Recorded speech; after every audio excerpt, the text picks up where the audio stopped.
Ganito ako mag-fry ng isda guys para lalong masarap. Ayun.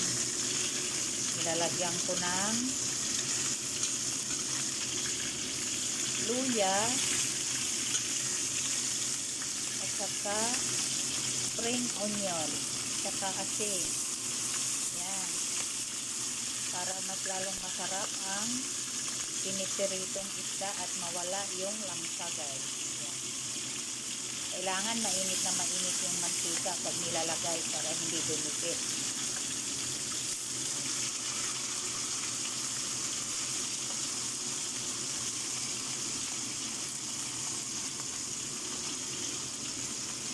So, maalis ang langsa nito guys.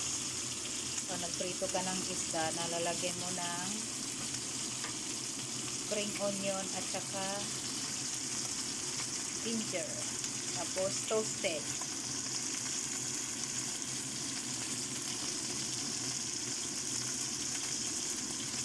So ayan guys, ready to eat na ang pinirito kong isda. Ayan.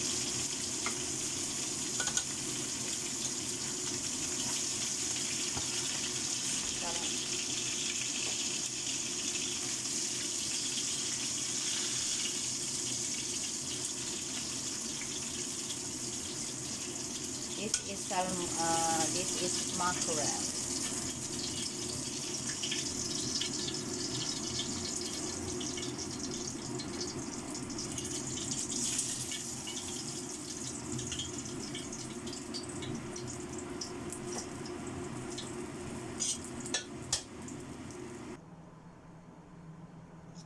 Yan na guys, sarap na ng fried fish.